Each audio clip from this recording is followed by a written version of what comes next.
जय श्री राम दोस्तों। पिछले एपिसोड में आकृति को आहान ने प्रपोज करने के लिए मन कर लिया था। आकृति ने आहान के कंधे पर हाथ रखने के बाद आहान को ऐसा लगा कि उसे सारा जहां मिल गया हो। आहान ने तुरंत उसे प्रपोज करने की ठान ली और वहीं पर बाइक रोकी जहां उसने पहली बार आकृति को देखा था। आकृति बाइक को बीच में रुकाने पर भी कुछ नहीं बोली थी। वह भी उसके साथ उस चाय की दुकान में जाकर बैठ गई।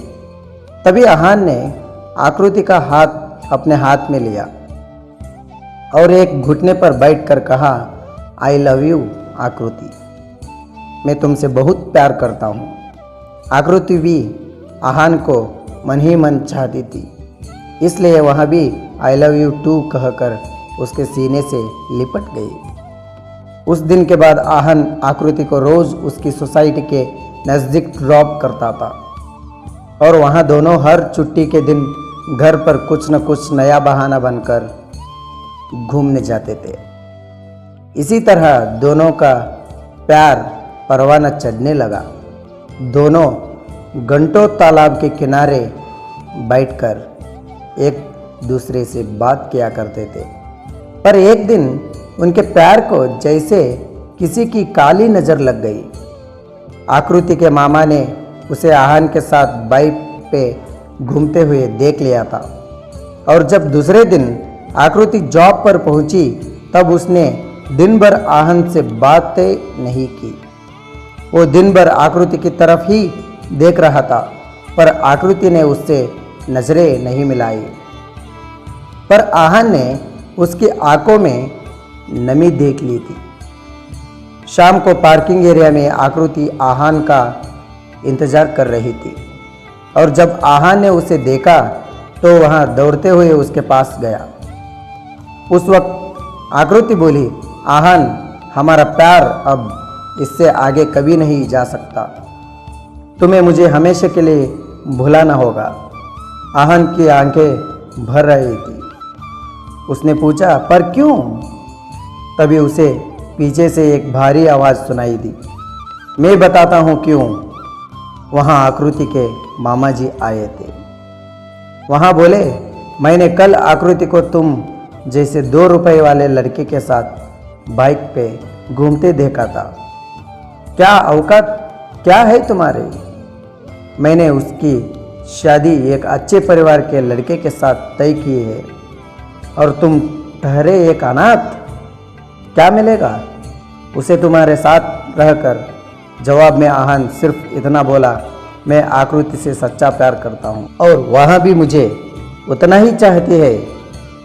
आकृति सब खामोशी से सुनते हुए नीचे जमीन की तरफ देखकर खूट खूट कर रो रही थी। वहाँ अपने मामा जी के डर से आहान से आंखें भी नहीं मिला रही थी। कुछ ही देर में आकृति के मामा जी उसे वहाँ से ले गए और बेबस आहान उसे बस देखता ही रह गया।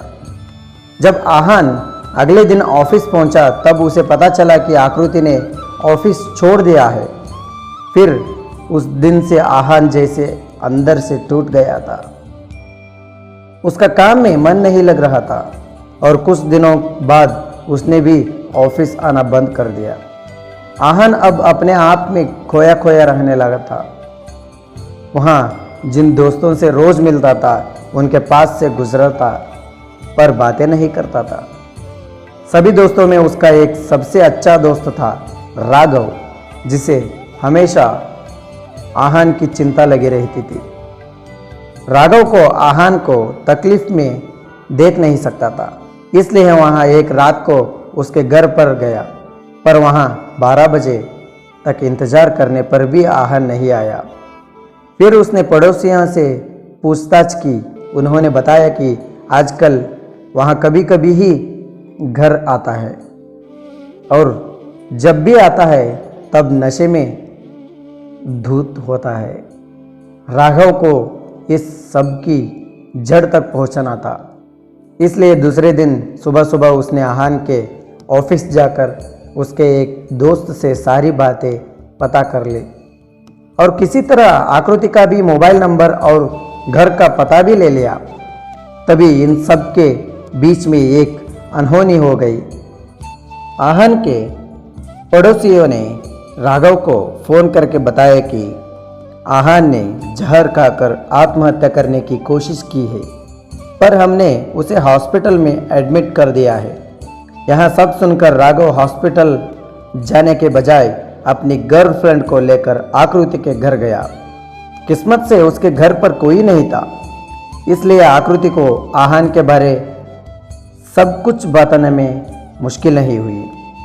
अब आकृति को आहन के आत्महत्या के बारे में पता चला तो वह तुरंत उन दोनों के साथ हॉस्पिटल में पहुंची। आकृति ने अपने मामा को एक सहेली की एक्सीडेंट के बारे में बहाना बना के यकीन दिलाया और रात होने तक हॉस्पिटल में ही रुकी रही। और जब आहन ने आंखें खोली तब वहाँ रोते हुए उसके सीने से लिपट गई और बोली, मैं भी तुम्हारे बिना अब जी नहीं सकती आहन। फिर कुछ ही दिनों में दोस्तों की मदद से दोनों ने शादी कर ली और उसके बाद वहाँ दोनों उस शहर में कभी नहीं दिखे। उन्होंने अपनी ज़िंदगी के लिए नया ठिकाना ढूंढ लिया और एक दूसरे में हमेशा के लिए खो गए। देखो दोस्त, सच्चा प्यार मिलना भगवान का आशीर्वाद है। ये प्यार की कहानी अच्छी लगी तो एक सब्सक्राइब करो, लाइक करो, कमेंट करो। फिर मिलेंगे अगले एपिसोड में।